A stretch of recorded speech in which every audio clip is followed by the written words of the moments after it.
What's up, dude? So, I'm gonna give you a little rundown. I kind of explained how it is before, but I want to show you.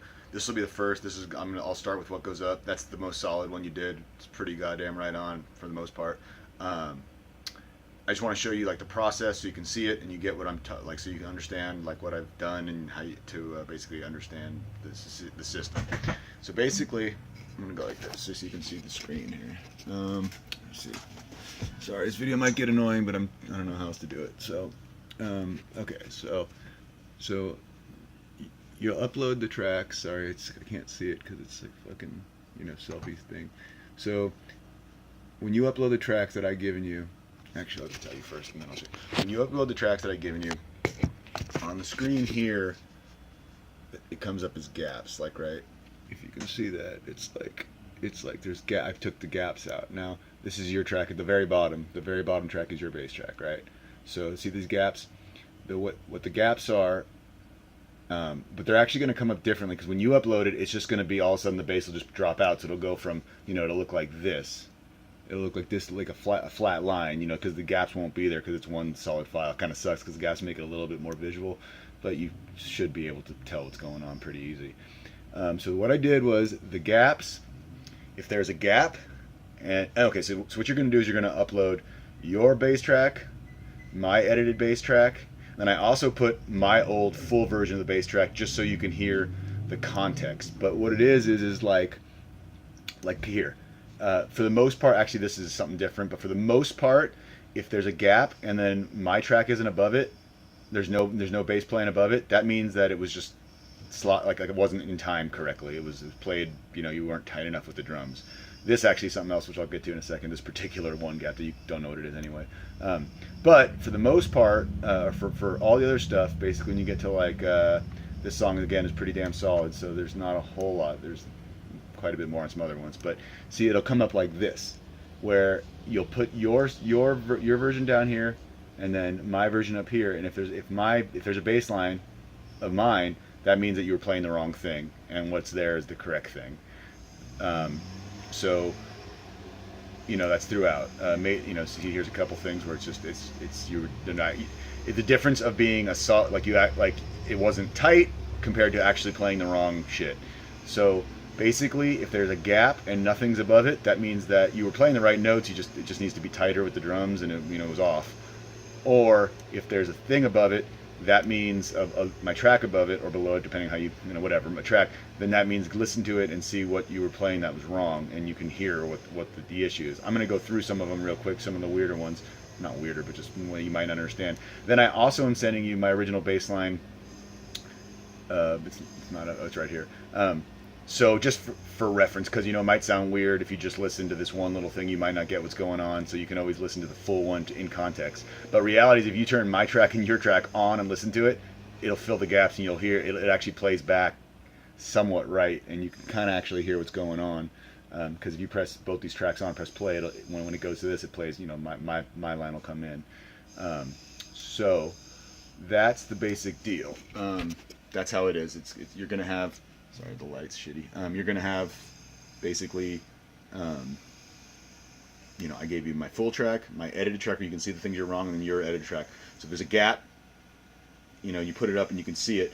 Anything where there's no track and not me, you just go listen to it, and you just didn't do it tight enough. Everything needs to be right the fuck on. Every single hit needs to be exactly with the drums. Every single fucking one. So, there is no room for error. So anyway, I'll go through. Every song has a couple of ones that I probably need to explain a little thing about. With Major, sorry, this angle's, whatever. Maybe that'll be decent or something. Well, I'll just tell you. In the beginning, the very beginning, that very first gap where you're going, obviously got to do it on the guitar because I don't got the bass, but I got it octave down just for the hell of it. You did all this shit super sick. Yeah. Yeah.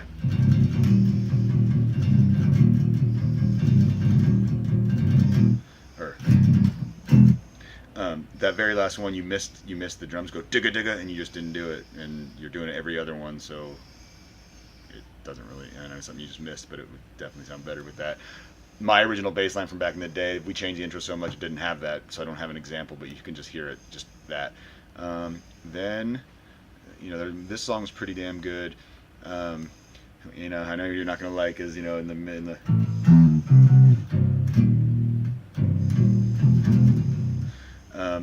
a lot of them. The thing is, I know it's hard to do, and it's extra hard to do on the bass.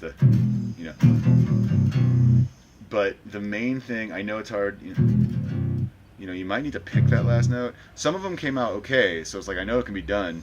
I mean, I heard you do them right, so the main thing is that a lot of times the way you're playing and it sounds like, and that big open notes come in early before. You want to try and get that first fret in there and hear it for sure, but the biggest thing is you can't hit the big open before I do. The riff, obviously the riff is.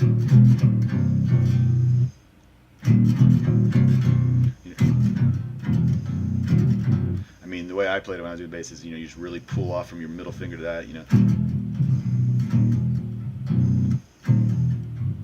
But you could, I mean, whatever. Anyway, so a lot of those were they don't sound right because it hits that. It sounded like, it's got to at least be, even if you don't hear that clearly. Anyway, that's small. So then you go through. There's some gaps and stuff. You just look for them with things that aren't tight, but most of it's pretty damn good. Then let's see. Yeah, right at this part, if I can. Let's see. So on the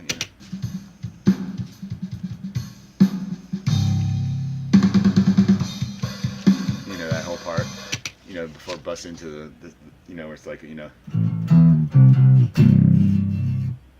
hit open and it's a 1. You hit a big open. I mean, you'll see it. I do have the bass note there, and just listen. I do the big. I mean, I don't know if it's even possible to bend that first fret with me. So maybe I don't know. You probably just hit it, but you went, which is the wrong note. It's supposed to be first fret. So that. Then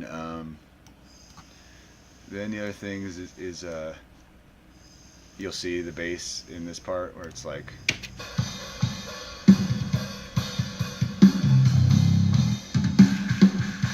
Where I'll put it with yours and mine. So it's like.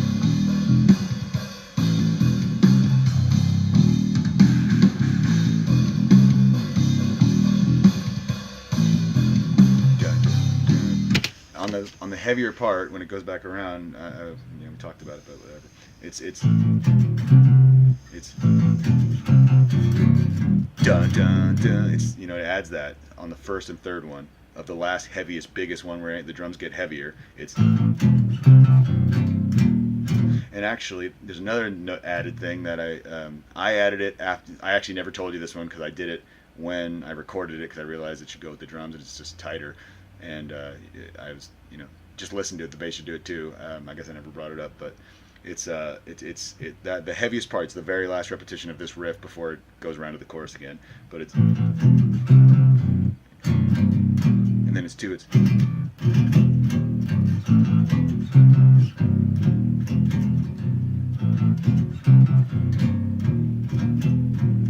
So it's adding an open, and then there's 2 hits there. I mean, you can listen to the guitars and the drums. It's all tight. You just do it with it. So the last repetition is, it's like I guess from the notes like ticka ticka ticka ticka.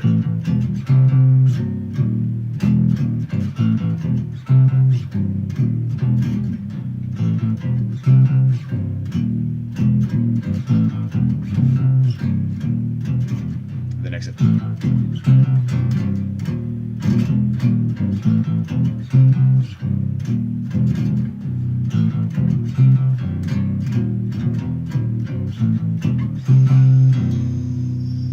So, and as far as that, it's pretty. You should be able to listen to it and figure it out. If you, for some reason, aren't understanding what I'm saying, just listen to the guitar track. You should be doing exactly what the guitar is doing in that section.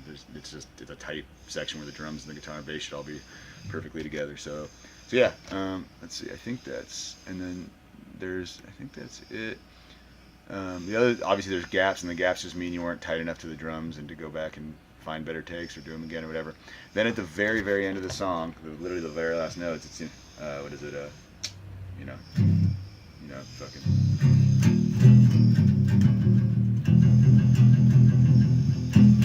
The very last three notes, you stopped them, and they shouldn't be. It should be.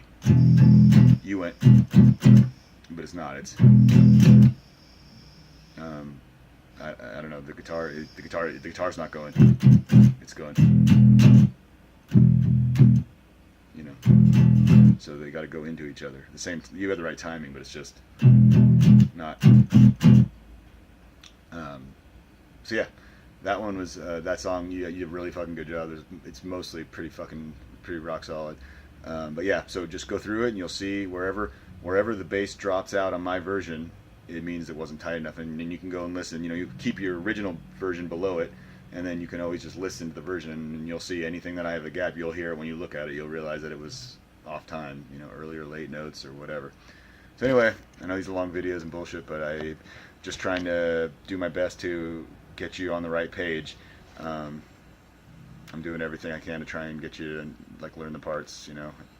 So I think I don't know how else to do it. You also have you have the old original bass lines and everything. So this is a pretty clear picture of what should be done. I think you should be able to get it all from this. So yeah, I'll move on to the next song, but I think that's it for this one. Cool, man.